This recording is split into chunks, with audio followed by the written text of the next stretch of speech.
Crime and Peter Chambers.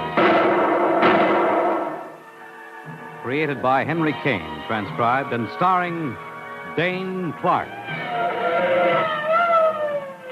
A private investigator, duly licensed and duly sworn. Peter Chambers.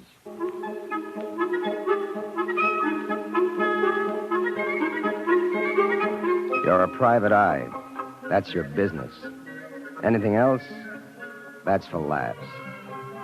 The guy on the customer's end of your office desk? No laughs here. This one is strictly business.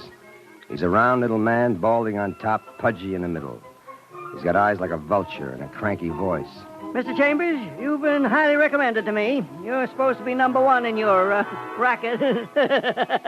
He chuckles with a phony heartiness, and the eyes crinkle up, vulture's eyes, with an extra set of bags under them. The upper set are dark, bulbous circles from lack of sleep. The lower set are worry bags, purple and network with wrinkles. I'm out on a writ of habeas corpus, Mr. Chambers. Yeah, and on a murder rap. They haven't got a thing on me. Just a minute, pal. Let's get some of our facts ironed out. Your name is Charles Avon. Uh-huh. You're a druggist here in New York. Right. You're married, and you've got no kids. Correct. Wife's name is Nancy. Lives 1688 Gramercy Park North. All right, now let's get to the meaty part. You're accused of the murder of one Alan Lewis. Yeah. Used to be a clerk in your drugstore. That's right. Police claim you killed him Monday, which is yesterday evening at his Park Avenue. Park Avenue? Yeah, so they claim. Oh. Did you kill him, Mr. Avon? Absolutely not. And my job? Is to find out who did kill him, so that I don't have to carry that burden around, too. What's the other burden, Mr. Avon? Well, there are two sides to every question. In my business, I don't... All right, we'll skip that temporarily. Now, let's see. The cops hauled you in for the murder of your clerk. Ex-clerk. He hadn't been working for me for a year, living off the fat of the land. Why'd they pick on you, Mr. Avon? Because I was supposed to be there last night at 8 o'clock. That's when it happened to him. And also, I'm supposed to have a motive for his murder. Well, did you have a motive? Well, if a guy's been blackmailing you for a year... Blackmail? What? What do you have on you, Mr. Avon? Well, now, I don't know that I... Come on, let's have it. Well, narcotics. Narcotics? We had a deal going, sort of, with narcotics. The lawyer knows all about it. I want to know. Well, I was looking for easy money, and I'm doing all right. This Alan Lewis, he learns about it. He was working for me, you understand, and he starts holding me up. And so last night, when he's murdered... I came there to talk with him, but he wasn't home. That's all. He wasn't home. Then last night, the police picked me up, and I don't even know what they're talking about. Who's your lawyer? Richard Evans. Dick Evans. You know him? Yeah, I know Dick. Mr. Chambers, now, you've got to help me out of this jam. Not the narcotics, pal. No, the murder. And it'll cost you 5,000 simoleons. Yeah. That's fair enough. Cash on the barrelhead. I don't trust guys like you. Okay, but I don't have it on me. If you'll accompany me to the bank, why, I can't say I admire my choice of companion. You're an insulting one. Let's go, Mr. Avon. We'll discuss it on the way.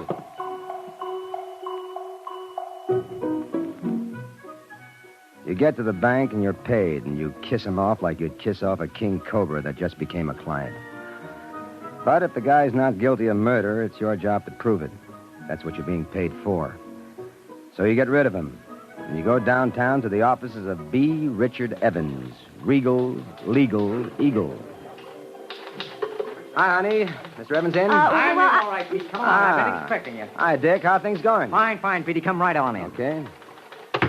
Dick Evans, boy lawyer. Black hair, beak nose, and cyclone cellar voice. A two-tone personality split at 5 o'clock. Tricky as a slippery bath mat before the deadline, but afterward, wide open and roaring. A wielder of martinis, like a good farmer with a pitchfork. What brings you, Mr. Detective? Charles Avon, Dick. How easy was it getting him out on that writ? Easier than getting stepped on in the subway. Because why, Counselor? Because the prosecution doesn't have a thing on him. Well, I got motive. Motive isn't murder, Mr. Chambers. Well, how'd that guy get it, that Alan Lewis? 2 bullets. One ripped through his right shoulder, rather unimportant. The second one pasted in over his right eye. Very important. Prosecution got the gun? No, sir, they don't. All they got is motive, period. They gave him a 9-hour grilling, and all they could come up with was motive. Okay. Now, what about the other charge? What other charge? The narcotics. Well, I'm going to plead him guilty on that. He ought to get a light sentence because without Alan Lewis, they've hardly got a case. Well, here comes motive again for the death of Alan Lewis. Well, the police know all about that. How much good has it done them? By the way, how do they know? Who told them? Frankie Tokers. Frankie Tokers. Male or female? Female, but good and female. You're going to like that when you come to it. I like it already, just from looking at your face. Have another slice of motive, Mr. Chambers. This one's on Frankie. She was engaged to Alan Lewis. That's motive? Not yet, it's not, but this is. She's the beneficiary on his insurance policy for $30,000. Plus, she's the one who informed the police that the Lewis boy was putting the touch on Avon for the blackmail. Well, how'd she know? Her boyfriend confided in her. Oh. Well, how'd she stand suspect-wise? Oh, she's got an alibi, don't they all? Frankie Tokers. A very gorgeous number. Sings at the Rumpus Room with an equally gorgeous blonde partner with whom you will kindly have no truck. Why? Because that one is sort of reserved for me. Do you have this Frankie Toker's phone number, Dick? Got it written down somewhere. Name, address, and phone number. Ah, here you are. Thanks. Mary. Yeah.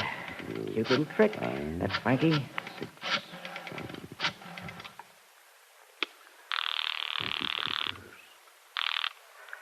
Hello. Miss Tokers?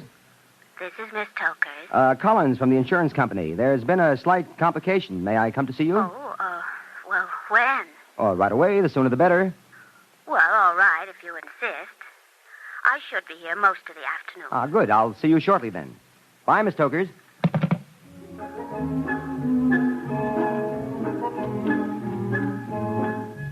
So you leave the lawyer and you go visit the lady. This is supposed to be the part the private eye enjoys, but don't make book on that. Because most of the dear ladies turn out to look like bats on a vacation from the belfry. This one happily doesn't.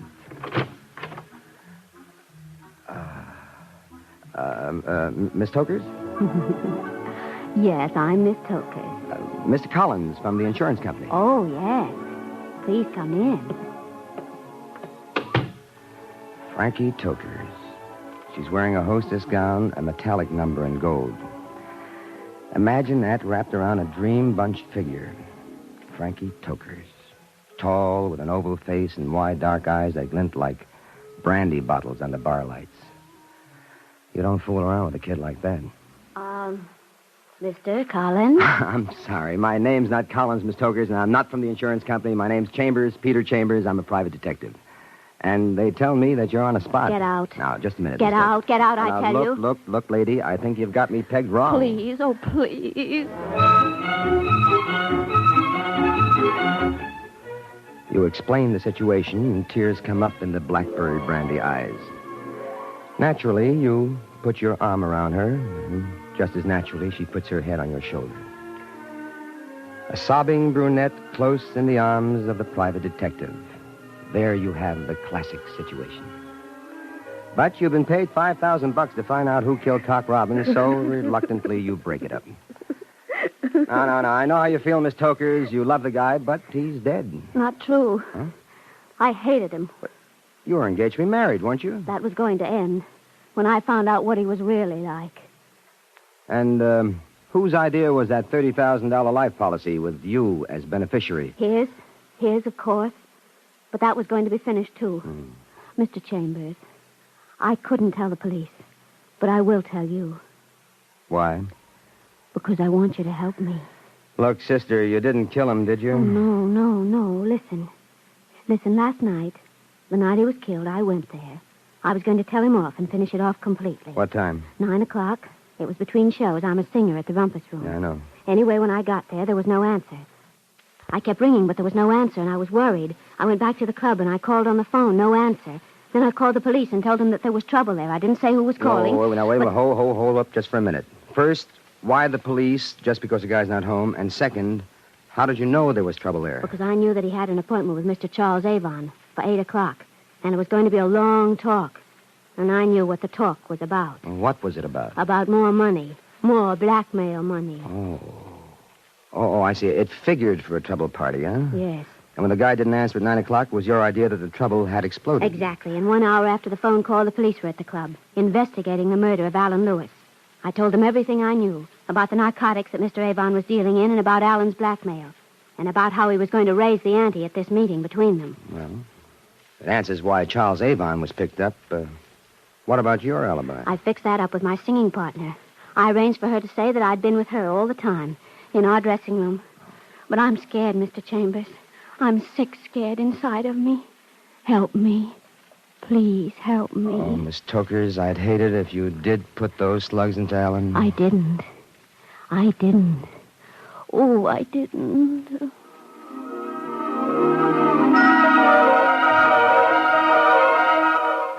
She's asking for it. And you answer.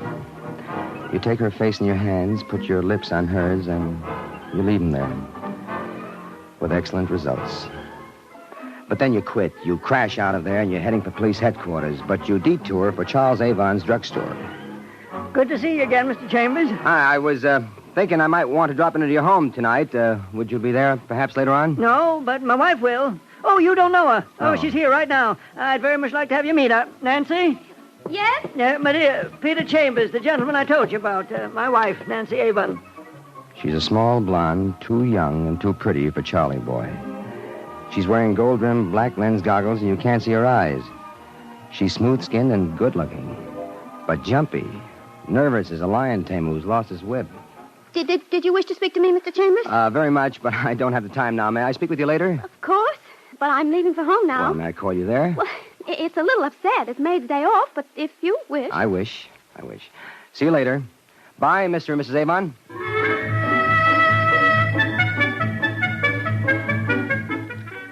And so you're riding your broom again, making time for police headquarters, and then you're there.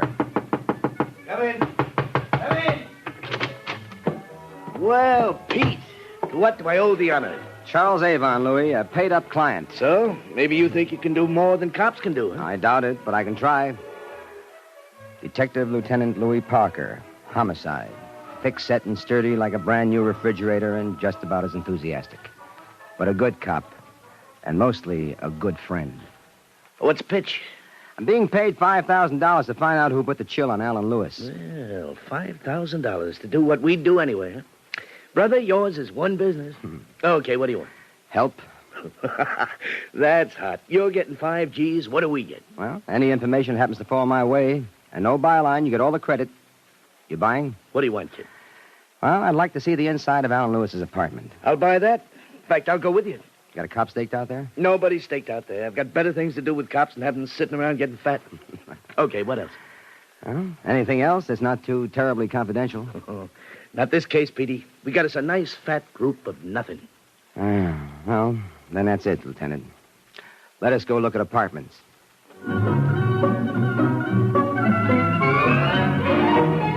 Alan Lewis's joint turns out to be the usual bachelor's flat fitted out to please the ladies. Parker snoozes in the bedroom while you poke around like a critical matron seeking dust in the upholstery. In the library, a book sticks out like a sore thumb in a working pickpocket. You pull it out, and an envelope drips to the floor. You pick that up and examine it. It's slid on top, and it contains a letter. It's addressed to Mrs. Nancy Avon, 1688 Gramercy Park, North, New York City. You don't stop to read the letter. You stick it in your pocket, and you're ready to leave. Then Parker comes into the room yawning. You finished, Sherlock? All done. Let's get out of here. Oh, by the way, I assume you guys gave this place a going-over. Yeah, most of last night. We've been through this apartment with a fine-tooth comb. Yeah, a fine-tooth comb. Hey, is that a crack? No crack intended, Lieutenant. Leave us leave. Yeah, leave us.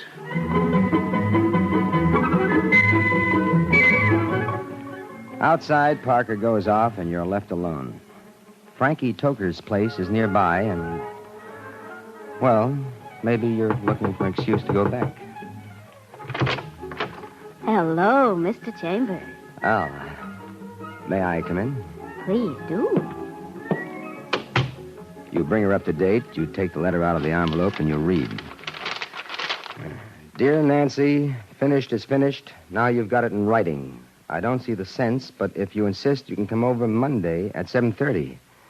You can't stay long. As it happens, I have a date with Charles for 8 o'clock. Yours, Alan. The date matches. Monday, yesterday. The night he was killed. That letter puts her right in the middle, doesn't it? Say, do you know anything about these two, Nancy Avon and Alan Lewis? She was sweet on him, and he encouraged her. Oh? Charlie Avon didn't even know it was cooking, but she was planning to divorce him. And then Alan Lewis cooled off. You mean, when he met you? He'd have cooled off anyway. That's the kind of guy he was. Real loyal. Shot through with integrity. Well, how'd she take it, you know? He told me. She was plenty worked up over it. Okay, Miss Tokers.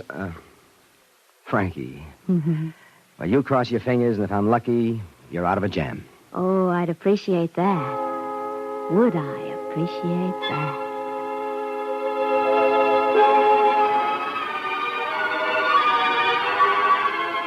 You figure your next stop for your last stop.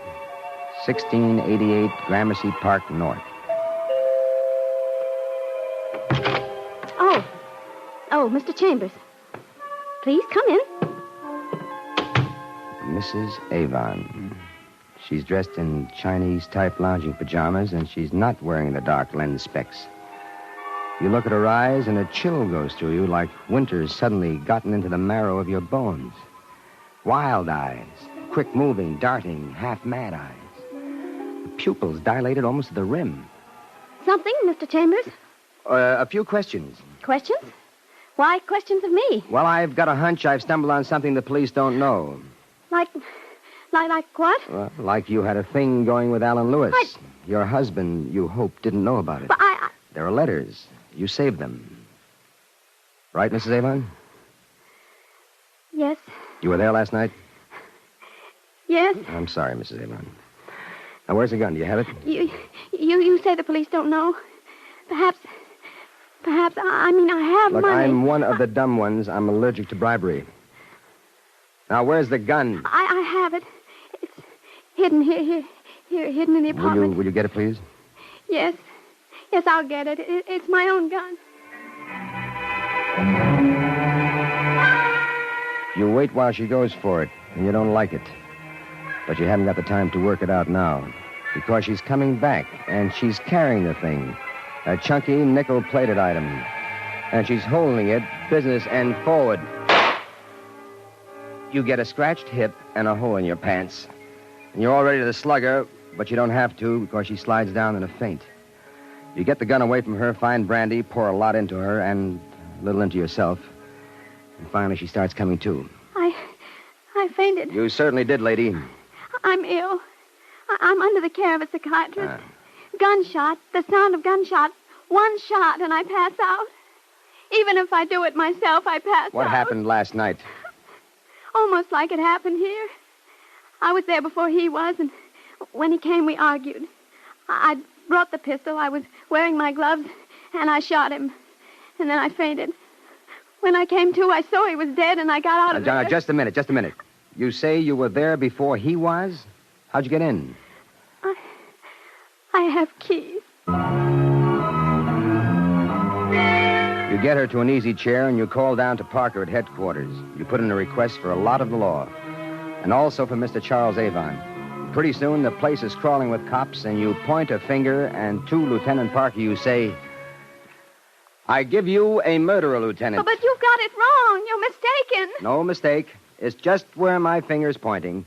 I give you, Lieutenant, Mr. Charles Avon. This guy's nuts. A lot of things he is. Nuts he ain't. Go on, No. Pete. Here's a guy who comes in and hires me for $5,000 for something the New York City police can do much better and for nothing. You're stealing my lines, chump. But the guy's not crazy. He's got a purpose. Oh, He's wait. also got a large contempt for the thoroughness of the police, which I haven't.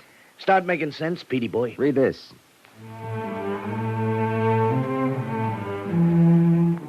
You toss the letter to Detective Lieutenant Parker, and the room is as quiet as a cemetery until he's through reading it. So? I found that letter from Mrs. Avon to Alan Lewis. I found it in Lewis's apartment. Wait a minute. We gave that place an extra special going over. That letter wasn't there. You don't have to convince me. Convince Charles Avon. That baby goes and sees the wrong movies. He's got no confidence in cops. No question. The letter wasn't there. But I Pete. found it there, so it adds up to plant. Somebody planted it there, wanted it found there. Somebody wanted to implicate Mrs. Nancy Avon. Who? Who had access to her mail? Huh? Friend husband, that's who. No. Why do you think he hired me? So I could bumble around and find a few things he wanted me to find. Like frustrated love, like that letter, like maybe a confession from Mrs. Avon, which I got. She confessed? Doesn't mean a thing. Let me do it chronologically, will you, Do Pete? it any way you like, pal. Nancy Avon goes there at 7:30 to keep her date. Yeah. She brings her gun because the young guy's giving her the air. She waits for him. He comes. They argue. She shoots him, and she faints. One shot. But the guy had 2 bullet holes in it. Correct. But here's how he got the second. Charles Avon's got a hate for both of them. for Alan and for Nancy. Alan's been blackmailing him, plus the wife is sweet on Alan. He's been steeping open her mail, and he knows she's going to meet him last night, so he follows. He follows, hoping against hope for action, and action happens. And then? He gets in there, he sees Alan bleeding from the shoulder wound, and the wife in a faint on the floor. He picks up the gun, finishes off Alan, wipes the prints off, puts it back in her hand, and vamooses. She comes to, sees the dead Alan, and she gets out convinced that she killed him. And then we pick up Charlie on the strength of Miss Toker's story, but the lawyer gets him sprung on a writ. Right. So this morning, he goes to Lewis's apartment, and he sticks that letter where it can't be missed. No, I... Real contempt he has for the efficiency of cops, hasn't he? Anyway, he hires me so I can clean up some loose ends and lay the whole deal in the lady's lap. The minute I saw that letter, I knew it was a plant. It happens that I've got respect for cops. They'd never miss that kind of evidence. One great big catch. Yeah, I know what you're going to say. What? How did he get in there twice? Once to croak the guy and once to plant the letter. Correct. Mrs. Avon had keys. Mr. Avon made duplicates. He figured he'd have use for them sooner or later. Well, he used them all right, and by now he's disposed of them. But he hasn't disposed of the key maker. Meaning what? Meaning that when a guy swipes his wife's keys to make duplicates, he doesn't go far. So you can demonstrate to Mr. Avon about the efficiency of cops by producing, and with dispatch, the neighborhood key maker who did the job, and that will put the final finger on Mr. Charles Avon. No, I didn't. All right, Mr. Avon.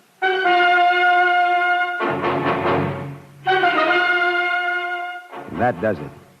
Charles Avon goes white and topples, and when he gets up, the manacles are around his wrist, and he's babbling his brains out. Lawyer or no lawyer, this time he's going to get locked away for good. Nice work. Grade A job, Petey. Congratulations. Well, now.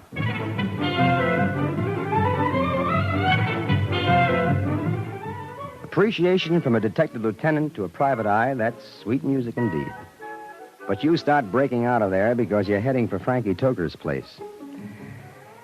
Appreciation from Detective Lieutenant Parker, good enough.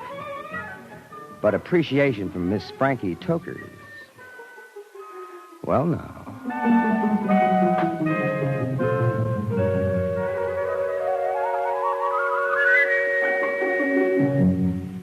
And there you've had Crime and Peter Chambers.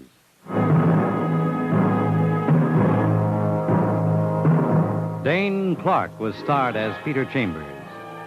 Crime and Peter Chambers, transcribed, was created and written by Henry Kane. Bill Zuckert was heard as Lieutenant Parker, with Leslie Woods, Edgar Staley, and Lawson Zerby.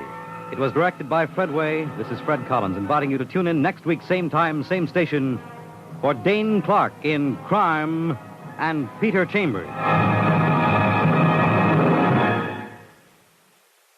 Hear the Oppenheimer story on Heart of the News, tonight on the NBC Radio Network.